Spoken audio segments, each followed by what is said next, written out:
Welcome. So good to be with you on this Wednesday as we get together for a little midweek Bible study and devotional time. So glad you've taken some time out of your day, out of your week, whenever that is, whether it's on a Wednesday or Thursday or Monday or Tuesday, whenever it is that you're watching this. I'm so glad you've taken some time out of your day to join us to dig into God's word and hopefully be uplifted and encouraged and challenged by what he has to say to us.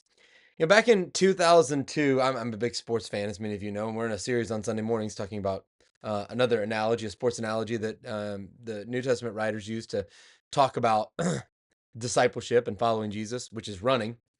But sports analogies, I just get them. But back in 2002, during the NFL season, Herm Edwards was the head coach of the New York Jets at the time. Some of you who are big sports fans might remember this incident that happened. It was just after the seventh game of the year. His team, the Jets, had just lost after blowing a 15-point lead or something like that. They had dropped their record to now 2-7, and were in serious jeopardy of their season basically being over. They still had, 10, 11 more games left to play, but basically being over as you play for the playoffs, and they were on the verge of, really sliding downhill and not having any chance of making the playoffs that year. And so in the post-game press conference that year, Edwards was asked by a reporter if he thought, his team's kind of tanking a little bit, if he thought his team would be giving up on the season or was giving up on the season after a disappointing start to the season. And Edwards gave what has now become an infamous rant, but I'll call it a response in this instance. And he said basically this. He said, "Listen, my guys are not going to quit, not on my watch, at least." He said, "You're not allowed to do that, not even to think about it." And then he punctuated his response, his rant, whatever you want to call it, with six words in particular that he said several times throughout his rant, very emphatically. "You play to win the game." He kept saying that. "You play to win the game." And if any of you have seen that, if any of you sports fans have seen that, you know exactly what I'm talking about. And even if you don't, you get the point. You play to win the game, right? And I think about that phrase when I think about what the Apostle Paul writes in 1 Corinthians chapter 9, verses 24 through 27. He says, "Do you not know that in a race all the runners run, but only one gets the prize? Run in such a way as to get the prize." You play to win the game, right?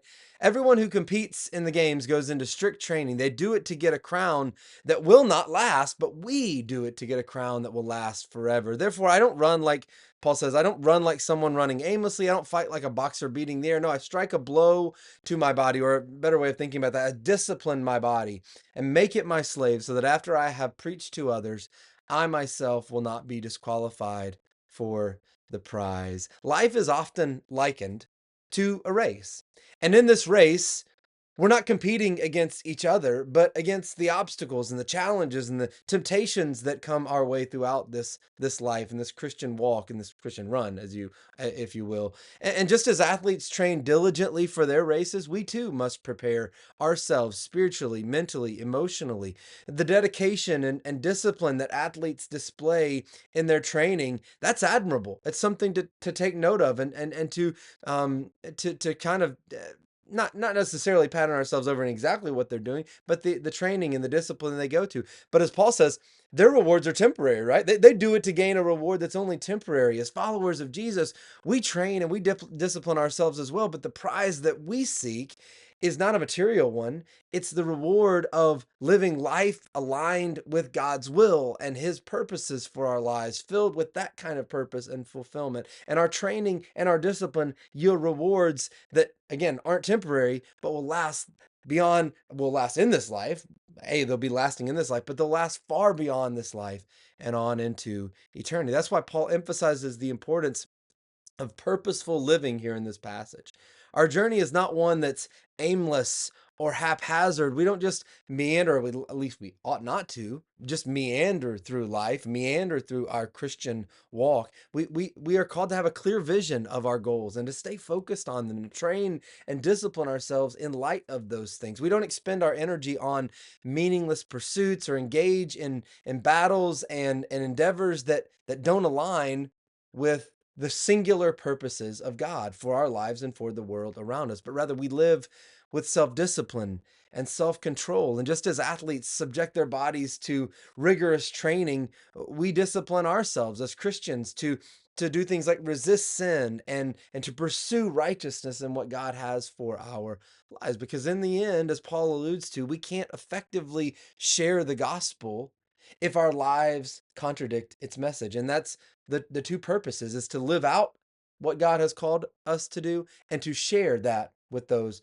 around us. And so let's strive to live in a manner worthy of our calling, as Paul would say elsewhere, ensuring that our actions align with our beliefs. Overall in this passage, Paul encourages us, I think at the heart of it, to approach our Christian journey with the same dedication and discipline and determination as an athlete would, and not just any athlete, but a high class athlete, right? What good athlete is going to say, well, what's the least I can do and still be a high level athlete? What's the bare minimum I can do and still run well? Or you think about an Olympic athlete, what's the bare minimum I can do and still be in the Olympics and compete at the Olympics? No good athlete is going to do that, right? They're going to train and discipline themselves as best they can so that they can compete and run the best race they possibly can run. And the same ought to be true for us. Paul says, if you're going to follow Jesus, you run to win. You run for the prize. You play to win the game, right? You run to win the game. Run the best race that you can run for him. And so let's run our race with perseverance, keeping our eyes fixed on the eternal prize. And as Paul says later in 1 Corinthians chapter 15, verse 58, may we always give ourselves fully to the work of the Lord, because we know that nothing we do for him is ever wasted or useless. Hope you have a blessed day. God bless.